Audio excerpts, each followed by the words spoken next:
حضرت گرامی السلام علیکم ورحمۃ اللہ وبرکاتہ۔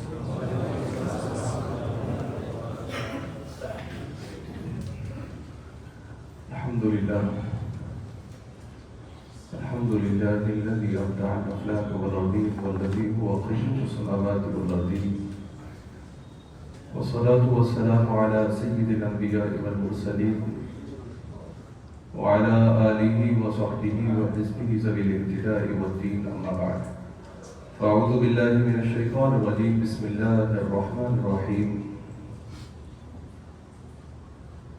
وإذا قيل لهم آمنوا كما آمن الناس قالوا أنؤمن كما آمن السفهاء ألا إنهم هم السفهاء ولكن لا يعلمون۔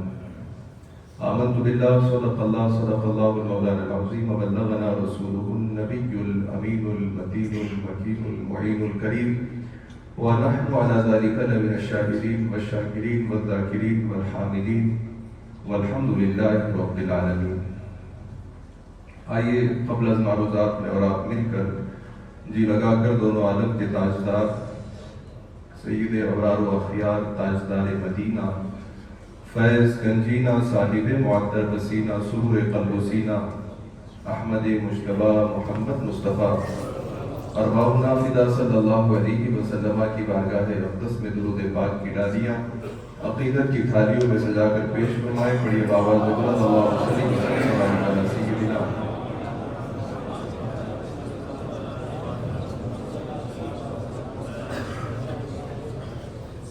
اللہم صلی وسلم وبارک علی سیدنا محمد وعلی آلہ واصحاب سیدنا محمد صلی اللہ علیہ وسلم۔ ایک بار اور درود پاک پڑھ لیں۔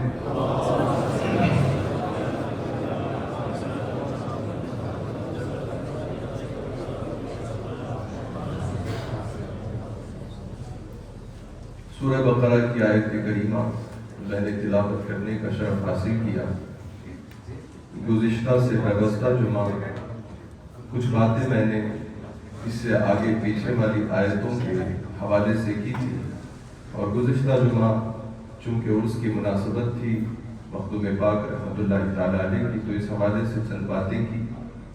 یہ آیت کریمہ جس کو میں نے خطبے کے اندر رکھا ہے، اللہ جل مجدہ اس میں ارشاد فرماتا ہے، جب ان لوگوں سے کہا جائے کہ ایمان لے آؤ ویسے جیسے یہ لوگ ایمان لے آئے، تو یہ لوگ کہتے ہیں کیا ہم بے وقوفوں کی طرح ایمان لائیں؟ تو اللہ فرماتا ہے الا انہم ہم السفہاء، یہ جن لوگوں کو بے وقوف کہہ رہے ہیں وہ تو نہیں، لیکن یہ خود بے وقوف ہیں، اور ان کی بے وقوفی اس درجے کو پہنچی ہوئی ہے ولیکن لا یعلمون، یہ خود نہیں جانتے کہ یہ بے وقوف ہے۔ یہ قرآن پاک کی آیت کریمہ کہہ رہی ہے کہ جب ان سے کہا جائے، کن سے؟ نفاق رکھنے والوں سے، تن کے گورے من کے کالوں سے، کہ جن کے اوپر لباس تو اچھے ہیں، اندرونی طور پر ایمان غارت ہو چکا ہے، اور انہیں اپنی فکر بھی نہیں اور وہ اپنا ایمان سدھارنا بھی نہیں چاہتے، تو ان کو اللہ نے مثال دے کر کے سمجھایا تم اپنی طرف سے ایمان لاؤ گے تو ویسا ایمان اللہ قبول نہیں کرے گا، اللہ تمہیں مثال دے رہا ہے ان لوگوں کی طرح ایمان لاؤ۔ آج کے دور میں بھی لوگوں سے کہا جائے کہ بھئی ایسے مسلمان بنو، ایسے مسلمان بنو، تو آزاد ذہن کے لوگ کہتے ہیں ہمارا دین ہے، ہماری مرضی ہے، ہمارا چلن ہے، ہمیں جیسے سمجھ میں آئے گا ہم ویسے دین اور اسلام کو فالو کریں۔ تو یہ تو جواب اللہ تعالیٰ نے قرآن عظیم کے اندر 1400 برس پہلے، 1400 سال پہلے اللہ تعالیٰ نے مقدس کتاب میں ارشاد فرما دیا کہ انسان اپنے ایمان لانے میں بھی آزاد نہیں ہے، وہ اپنے اسلام کو جتانے میں بھی آزاد نہیں ہے، ویسا ہی اسلام جتائے تو اللہ قبول کرے اور ویسے ہی ایمان لائے تو اللہ قبول کرے، جیسی اللہ تبارک و تعالی قرآن کی اس آیت میں مثال دے کے سمجھا رہا ہے۔ وَإِذَا قِيلَ لَهُمْ آمِنُوا كَمَا آمَنَ النَّاسِ، اور جب ان لوگوں سے کہا جائے ایمان لاؤ ویسے جیسے یہ لوگ ایمان لائے، تو وہ لوگ کیا کہتے ہیں؟ کیا ہم بے وقوفوں کی طرح ایمان لائیں؟ اب اس کی تفسیر اٹھا کے پڑھی کہ یہ آیت کریمہ میں اللہ نے الناس، ناس کا مطلب ہوتا ہے لوگوں کا گروپ، آدمی کو رجل بولتے ہیں اور عربی میں اس سنگولر فارم کا پلورل آتا ہے ناس. تو لوگوں کی طرح ایمان لاؤ، اور الف لام داخل ہوا مطلب خاص لوگوں کی طرح. تو اللہ تعالیٰ فرما رہا ہے کہ جب ان سے کہا جائے ایمان لاؤ ویسا جیسے یہ لوگ ایمان لائے، تو قرآن پاک کی تفسیر کے اندر جیسے ہی آپ کھول کر کے پڑھیں گے، تفسیر طبری سے لے کر مدارک سے لے کر بیضاوی سے لے کر جلالین تک، یہ تفاسیر آپ کو بتاتی ہے کہ اس میں اللہ جن کو بحیثیت مثال پیش کر رہا ہے کہ ان کی طرح ایمان لاؤ، وہ لوگ کون ہیں. ان کو تو چھوڑیے، ایک لمحے کے لیے سائڈ رکھیے، جو منافقین ہیں ان کو تو کہا جا رہا ہے کہ ان کی طرح ایمان لاؤ، لیکن جن کی مثال دی جاتی ہے وہ آدمی مثالی ہوتا ہے، جن کی مثال دی جاتی ہے وہ آدمی کمال والا ہوتا ہے. تو تفسیر میں فرماتے ہیں علماء کرام کہ اس آیت میں اللہ نے جن کے ایمان کی طرح ایمان لانے کو کہا، جن کے اسلام کی طرح اسلام اپنانے کو کہا، جن کی توحید کی طرح توحید ماننے کو کہا، اور جن کی نبی کی محبت کی طرح ویسی محبت اپنانے کو کہا. ان میں ایک نام صدیق اکبر ہے، ایک عمر فاروق ہے، ایک عثمان غنی ہے، ایک علی حیدر کرار ہے، ایک ابو سعید خدری ہے، ایک حضرت ابو دجانہ ہے، ایک حضرت ابو بردہ ہے، ایک حضرت ابو دردہ ہے، جناب طلحہ ہے، زبیر ہے، سعد ہے، سعید ہے، کاکا ہے، حنظلہ ہے، شرحبیل ہے، مسنہ ہے، جناب حضرت امیر حمزہ ہے. یہ وہ اجلہ صحابہ ہے. قرآن کہتا ہے ایمان لاؤ ویسا جیسے ابو بکر ایمان لائے، ایمان لاؤ ویسا جیسے عمر ایمان لائے، ایمان لاؤ ویسا جیسے عثمان و علی ایمان لائے، ایمان لاؤ ویسا جیسے امیر حمزہ ایمان لائے، ایمان لاؤ ویسا جیسے حضرت ابو ہریرہ ایمان لائے. جب ان لوگوں کی طرح ایمان لانے کو قرآن کہہ رہا ہے تو آج کے آزاد آدمی کو قرآن سے پہلا جواب مل گیا کہ وہ یہ ہرگز نہیں کہہ سکتا کہ میری مرضی ہے، میں جیسے ایمان اور اسلام کو سمجھوں گا ویسے لے آؤں گا. کیونکہ قرآن تو کہتا ہے تم جیسے سمجھ کے لاؤ گے تو پھر اللہ ویسے قبول نہیں کرنے والا ہے. اللہ اسی ایمان کو قبول کرے گا کہ جس ایمان کے اندر خوشبو صدیق اکبر کی آ رہی ہو، جس ایمان کے اندر ایمان کی حلاوت فاروق اعظم کی طرح آ رہی ہو، جس ایمان کے اندر پختگی صحابہ کرام کی مقدس جماعت کی طرح آ رہی ہو. جب اس صحابہ کی جماعت کے ایمان کی ٹھوس مزاجی کی طرح آج کا کوئی ایمان لائے تو وہ ایمان اللہ کے یہاں بھی قبول ہے، رسول اللہ کے یہاں بھی قبول ہے. اور کوئی کہے کہ مجھے اپنی طرح ایمان لانا ہے تو پھر وہ جان لے قرآن اسے 1400 سال پہلے جواب دے چکا کہ اس کا من گھڑت اور اپنے طریقے سے گاڑ کر کے ایمان لایا ہوا ایمان اللہ کے یہاں قبول ہونے والا. تو جب منافقوں سے کہا جائے تو وہ کہتے ہیں کیا ہم ان کی طرح ایمان لائیں؟ اور صرف ان کی طرح بھی نہیں کہا، نقل کیا خود اللہ نے کہ انہوں نے صحابہ کو کیا کہا.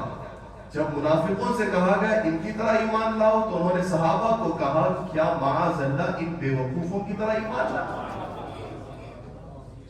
تو اللہ نے کیا کہا؟ دنیا والا کسی کو بے وقوف کہے تو اس کی بات کی مہر نہیں ہے.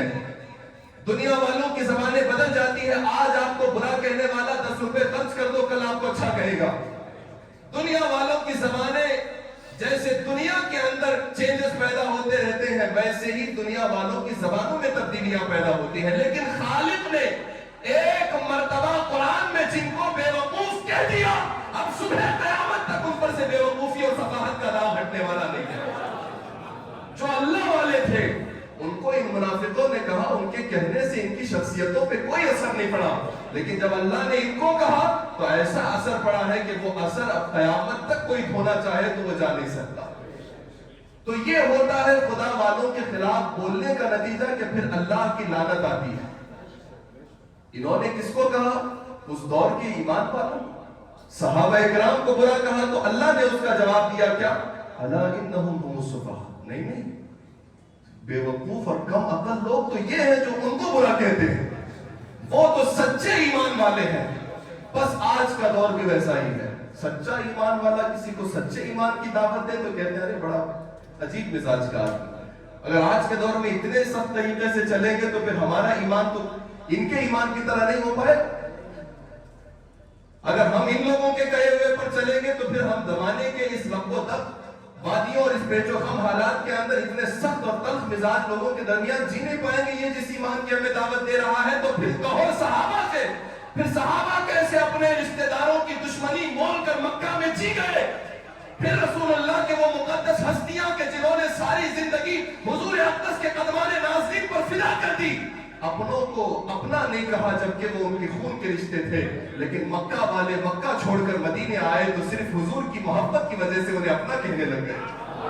جو اپنے تھے حضور کے لیے انہیں بیگانہ کر دیا. جن کا تعلق ان سے کچھ نہیں تھا حضور نے کہا یہ تمہارے بھائی ہیں, انہوں نے مان لیا یہ تمہارے بھائی. یہی تو دین سکھاتا ہے, یہی تو مذہب اسلام سکھاتا ہے. اسلام کے سارے اصول پہلے ہی اللہ اور اس کے رسول نے دے دیے. اب نیا اصول دنیا والوں کو بنانے کی ضرورت نہیں ہے, جیسا اصول بنا دیا گیا اسے اپنانے کی ضرورت ہے. حاضرین گرامی, اللہ تبارک و تعالیٰ کا یہ پاکیزہ اور مقدس دین, جس دین کی خوبصورتی اس کے کونے کونے سے آیا ہے, بعض توحید کے پجاریوں کو یہ غلغلہ ہوتا ہے, اندر سے شور مچتا ہے. کب؟ جب پیارے آقا کی سیرت, معجزات, کردار, ستھرائی, ہر چیز میں اعلیٰ اور علو ہونے کو بیان کیا جائے تو بولتے ہیں اللہ کی توحید کو بیان کرو. یہ کوئی غلط بات نہیں ہے کہ توحید خدا کا سوال کیا جائے, بے شک توحید خدا بیان ہوتی ہی ہے, لیکن یہ تو دیکھو کہ جس محمد الرسول اللہ کے ذکر پر تمہیں توحید کا خیال آ رہا ہے تو ذکر مصطفیٰ پر توحید کا خیال آیا ہی کیوں؟ اس وجہ سے کہ ذکر مصطفیٰ تو سراپا بیان توحید ہی توحید ہے. جب بھی حضور کا ذکر ہوگا حسن مصطفیٰ کا ہوگا لیکن اللہ کے حسن کی تعریفیں ہوگی, کمال مصطفیٰ کا ہوگا لیکن اللہ کی قدرت کی تعریفیں ہوگی. اگر کسی کو خیال آئے کہ سنی توحید نہیں بیان کرتا اور مصطفیٰ کریم کی سیرت و کردار اور معجزات اور ان کی زندگی کی شرافتوں پہ ان کو اتنا بڑا کر دیا, بڑا رسول اللہ کی شخصیت کو دنیا کے کسی فتح نے نہیں کیا ہے, اللہ نے رسول اللہ کو اتنا بڑا کر دیا. ساری کائنات کی بڑائی ایک طرف, محمد الرسول اللہ کا چرچا ایک طرف. یہ وہ رسول پاک علیہ السلام کی ذات ہے.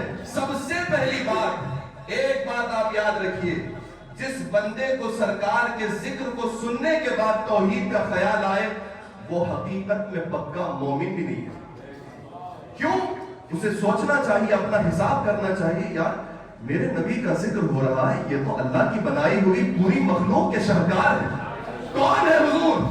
ساری کائنات کو اللہ نے بنایا, لیکن اللہ نے جس چیز کو بنا کے ناز کیا وہ ذات محمد الرسول اللہ.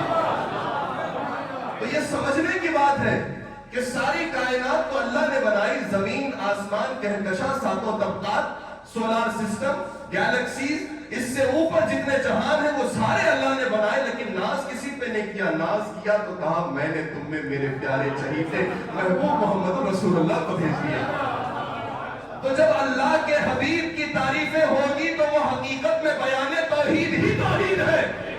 کہ جب رسول اللہ کے حسن کا بیان ہوگا تو حسن مصطفیٰ کو سنیں گے, لیکن خیال اس حسن کے بنانے والے کا آئے گا. دیکھیں گے کمال محمد الرسول اللہ کی ذات میں, لیکن جب دیکھیں گے کہ حضور انگلیاں پھیلا دے تو پانچوں انگلیوں کے درمیان سے پانی کے فوارے نکل جائے تو انگلیاں رسول اللہ کی ہوں گی, لیکن اللہ کی قدرت کا خیال آئے گا. ذات تو حضور پاک کی ہوگی, لیکن اے ایمان والوں جب اللہ کے محبوب کے وصف جمال و کمال کو بیان کیا جائے گا تو فوراً ان کو بنانے والے خالق حقیقی اللہ عز و جل کی قدرت و طاقت و اعجاز کا خیال آئے گا. اسی لیے جس آدمی کو سرکار کا کردار, سرکار کی سیرت, سرکار کی عظمت, سرکار کی تعظیم, سرکار کی رفعت سن کے توحید کا خیال آئے, وہ اپنے ایمان کا حساب کرے, مجھے اس وقت توحید کا خیال کیوں آ رہا ہے؟ کیونکہ یہ جو بیان ہو رہا ہے یہ تو توحید ہی توحید ہے. کیونکہ جب میں نبی کو سمجھوں گا تبھی تو خدا کو سمجھوں گا, جب میں نبی کو جانوں گا تبھی تو خدا کو پہچانوں گا. اگر میں ان کو نہ جانوں گا تو مجھے خدا کیسے معلوم ہوگا, خدا کی خدائی کیسے معلوم ہوگی.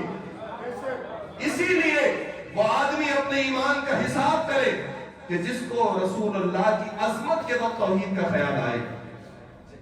حاضرین گرامی، پیغمبر اعظم علیہ السلام کے ان مقدس صحابہ کے بارے میں اللہ نے فرمایا ان کی طرح ایمان لاؤ، ان کی طرح ایمان لاؤ۔ تو آج کے دور کے اندر بھی تو کچھ مثالیں ہوں گی، ہر دور کے اندر ایمان والوں کی مثالیں تھیں۔ اس دور میں ایمان کی مثال صدیق اکبر تھے، فاروق اعظم تھے، عثمان غنی تھے، علی حیدر کرار تھے، 1.25 لاکھ صحابہ اس دور کی ایمان کی مثال تھے کہ ایسے ایمان لاؤ جیسے یہ صحابہ ایمان لائے۔ دور صحابہ گزرا، تابعین کا دور آیا، تو پھر تابعین کے دور میں کہا گیا سعید ابن مسیب کی طرح ایمان لاؤ، عمر ابن عبدالعزیز کی طرح ایمان لاؤ۔ تابعین کا دور گزرا، تب تابعین کا دور آیا، پھر ان کی طرح ایمان لاؤ، امام اعظم ابو حنیفہ کی طرح ایمان لاؤ، امام شافعی احمد بن حنبل کی طرح ایمان لاؤ، جناب امام مالک کی طرح ایمان لاؤ، ابو لیث سمرقندی کی طرح ایمان لاؤ۔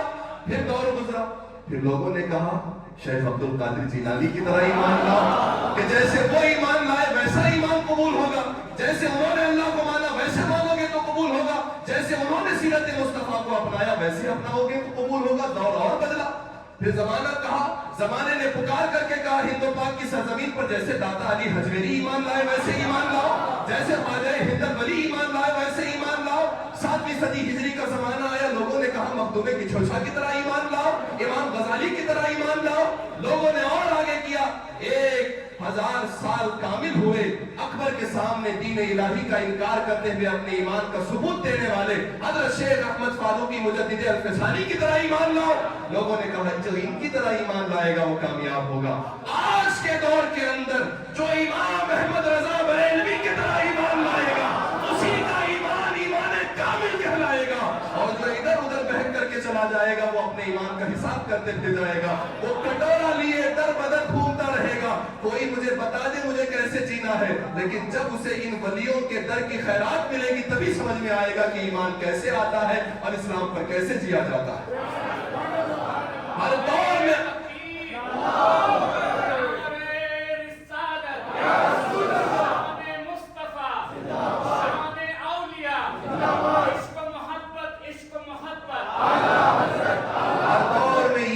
مثالیں تھی، ایمان کی مثالیں ہیں، ایمان کی مثالیں رہیں گی۔ اب اپنانے والوں کی اپنی مرضی ہے کہ وہ کس کو مثال سمجھتے ہیں کس کو نہیں سمجھتے۔ اب جس نے ان لوگوں کو مثال سمجھا اس کا ایمان کہیں ٹوٹے گا نہیں، وہ سلسلہ جڑتا چلا جائے گا اور اس کا ایمان اسی جھلک کو پائے گا جو جھلک مولائے کائنات کے ایمان کی خیرات ہوگی۔ اور جس کا سلسلہ ان ولیوں کے ایمان کے نقش قدم سے ٹوٹ گیا وہ بکھرتا چلا جائے گا، وہ ساری زندگی حیرانی میں گزارے گا، وہ سمجھ نہیں پائے گا مجھے کہاں جانا ہے کہاں ٹھہرنا ہے۔ اسی لیے کہا گیا ان نیک بندوں کے ایمان کی طرح ایمان لاؤ تاکہ تمہیں کوئی دل میں وسوسہ ہی باقی نہ رہے۔ جب اللہ نے ان کے ایمان کو قبول کر لیا تو جو ان کے جیسا ایمان لائے گا اس کو بھی قبول کر لے گا۔ اسی لیے حاضرین گرامی ہم یہی کہتے ہیں کہ جو خدا والوں کی راہوں کو دیکھ کر کے چلتا ہے تو پھر اس کا انجام یہی ہوتا ہے، تیرے غلاموں کا نقش قدم ہے راہ خدا، تیرے غلاموں کا نقش قدم ہے راہ خدا۔ وہ کیا بہک سکے جو یہ سراغ لے کے چلے، جو ان سراغوں کو لے کر چلتا ہے وہ کامیابی تک ہی پہنچتا ہے۔ حضرین گرامی لہٰذا اس دور کی حساسیت کو سمجھیے، بار بار میں ان باتوں کو آپ تک کیوں پہنچاتا ہوں اور نئے طریقے سے کیوں ڈالتا ہوں، تاکہ دور کی نزاکت کو آپ جانیں اور آج کے دور کی اہم ترین ضروریت کو سمجھنے کی کوشش کریں کہ کس بات کی ضرورت ہے۔ جو زمانہ قیامت کے قریب ہو رہا ہے ویسے ویسے ایمان کی پختگی ختم ہوتی چلی جا رہی ہے۔ تسلف فی الدین اپنے آپ میں اس محلال اور کمی کا شکار ہوتا چلا جا رہا ہے، اور جب ایمان اور عقائد انسان کے محفوظ نہ رہیں گے تو خدائے وحدہ لا شریک نے صرف عمل کی بنیاد پر کسی کے لیے جنت کا وعدہ نہیں کیا۔ عمل اللہ اسی کا قبول کرتا ہے کہ جس کے عقیدے ستھرے اور اچھے ہوتے ہیں۔ اسی لیے قرآن کے 6 پاروں کے اندر، ان 6 پاروں کے اندر جہاں جہاں آپ دیکھیں گے تو اللہ نے یہی فرمایا الذین آمنوا وعملوا الصالحات، الذین آمنوا وعملوا الصالحات۔ مطلب کیا ہوا؟ وہ لوگ جو ایمان لائے اور اچھے کام کیے۔ یہ صرف نہیں فرمایا کہ جنہوں نے اچھے کام کیے، کیوں؟ کیونکہ اچھے کام کافر بھی کرتے ہیں، اچھے کام مشرکین بھی کرتے ہیں۔ اچھے کام منافقین بھی کرتے ہیں. کتنے لوگ ہیں, کورونا کا زمانہ دیکھیے, بڑے بڑے کافر و مشرک لوگوں نے اپنے اپنے طور پر کروڑوں کی امداد کی, حکومت کو قرض دیا. آج بھی لوگ ہیں, کافر ہیں, مشرک ہیں, لیکن مسلمان بھی مانگے تو اس کو دے دیتے ہیں.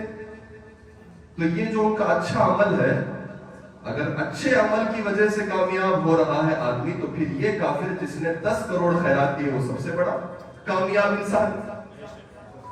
یہ جس نے گرتے ہوئے کو سنبھالا ہے.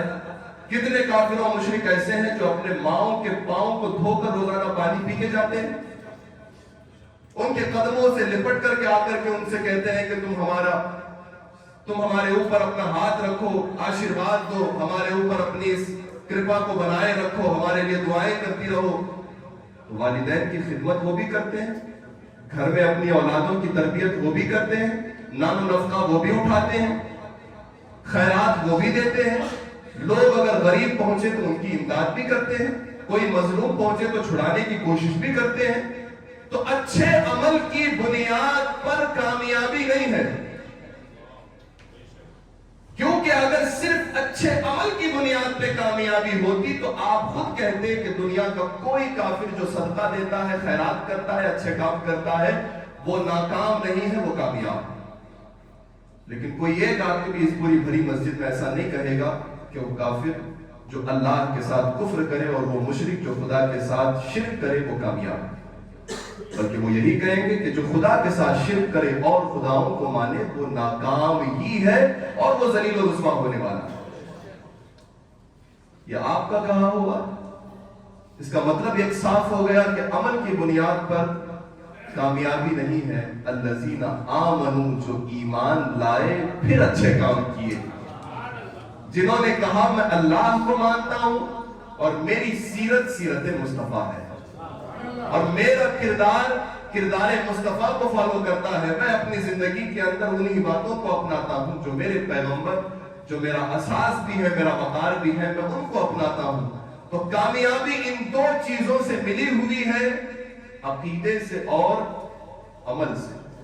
اچھا نیرے عقیدے ہی عقیدے ہوں تو بھی ڈائریکٹ کامیابی نہیں, کیونکہ قرآن کہتا ہے, قرآن سے جب پوچھا گیا قرآن, لوگ اپنے آپ میں بہت سے لوگ سوچتے ہیں میں کامیاب, تو بتا دے کون کامیاب.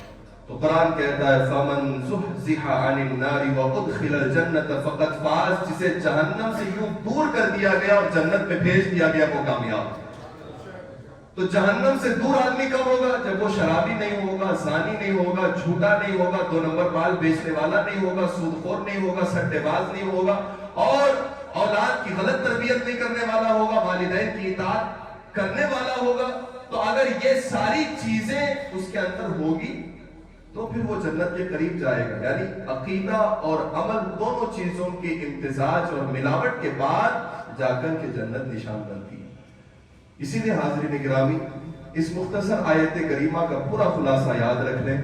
زندگی کے اندر ہر دور میں ایمان لانے والوں کی مثال تھی اور مثال ہے.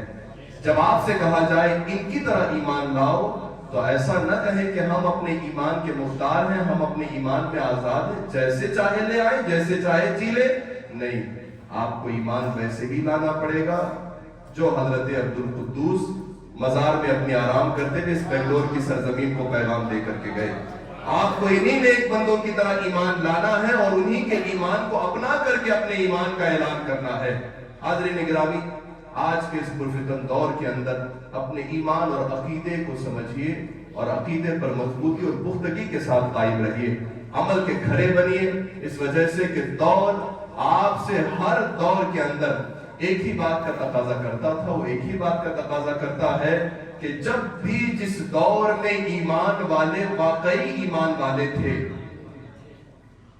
ایمان والے واقعی ایمان والے تھے. قرآن پاک کی ایک آیت کریمہ, اس سے پہلے میں نے اس کو ذکر بھی کیا ہے, اب یہاں پر اس کو صرف اشارتاً پیش کر رہا ہوں. اللہ کہتا ہے یا ایھا الذین آمنوا آمنوا, اے ایمان والو ایمان لے آؤ. اسی لیے میں نے کہا ہر دور کے ایمان والے واقعی ایمان والے ہوں تو پھر وہ دور انہی کا تھا اور انہی کا ہو کر رہا, اور جس دور میں ایمان والے صرف اپنے آپ میں ایمان والے رہے اور اللہ اور اس کے رسول کے یہاں ایمان والے نہ بن پائے تو پھر وہ لوگ ذلیل و خائب و خاسر رہے۔ اللہ تعالی ہم سب کو قرآن اور رسول پاک کی پاکیزہ سیرت کے حساب سے مسلمان بن کر جینے کی توفیق عطا فرمائے۔ دونوں جہاں کی عزتیں اللہ ہماری جھولیوں میں عطا فرمائے۔ خوب کی سیر چمن پھول چنے شاد رہے، باغ جاتا ہوں میں گلشن طرح آباد رہے۔ حاضرین گرامی، ایک بات یاد رکھیں، جیسے اسلام کے بہت سارے اصول ہیں، ایسے ہی ایک مسلمان ہونے کے ساتھ ہماری زندگی کا ایک پاکیزہ اصول ہے کہ مسلمان کبھی گندگی کو پسند نہیں کرتا۔ مسلمان پاکیزہ ہوتا ہے، پاکیزگی کو پسند کرتا ہے، کیونکہ اللہ طیب و طاہر ہے، اللہ جمیل ہے اور جمال کو پسند فرماتا ہے، اللہ خوبصورت ہے اور خوبصورتی کو پسند فرماتا ہے، اللہ پاک ہے اور پاکی کو پسند فرماتا ہے۔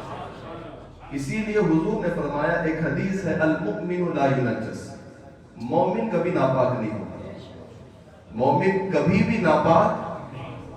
اب جو بولتے ہیں کہ وہ ہمارے سوئے اور ہمیں غسل کی حاجت ہے، وہ ناپاکی حکمی ناپاکی ہے، کچھ دیر کے لیے اس پر گندگی طاری ہو گئی، وہ حقیقت میں ناپاک نہیں۔ حقیقت میں ناپاک کون ہوتا ہے؟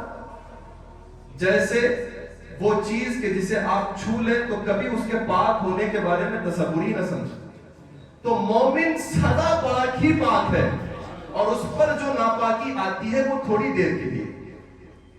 ایسے ہی اپنی زندگی میں پاکیزگی کو پسند کریں۔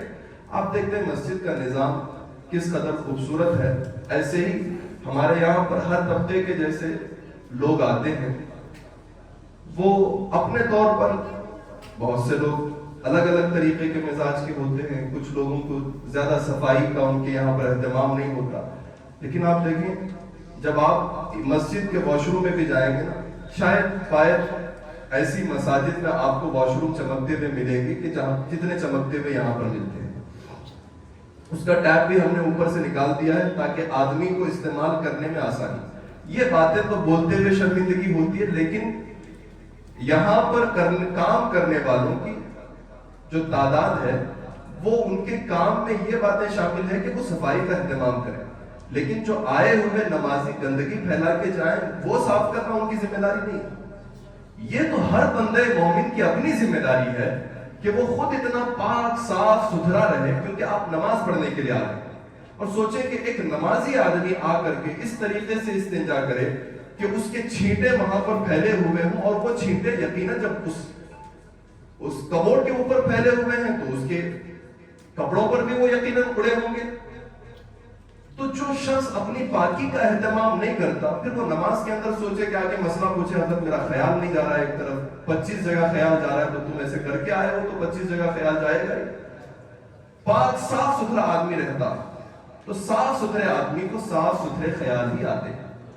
جب آدمی کی گندگی اس کے بدن میں لگی رہتی ہے اور گندگی میں وہ کسی نہ کسی صورت جھگڑا رہتا ہے تو پھر خیالات بھی گندے ہو جاتے ہیں۔ اسی لیے امام غزالی نے فرمایا، عطر کا استعمال کرنے سے آدمی کو اچھے خیال آتے ہیں، کیونکہ خوشبو انسان کو مینٹلی طور پر اچھائی کی طرف لے جاتی ہے۔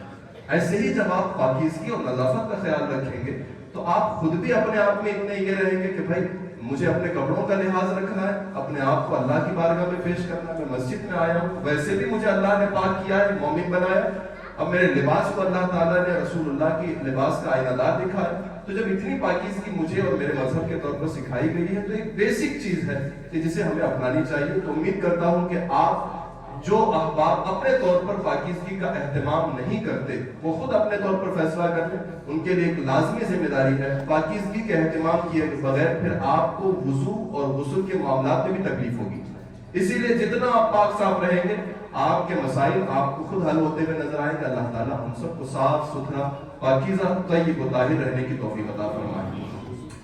جن احباب نے سنتیں نہ پڑھی وہ سنتیں پڑھیں۔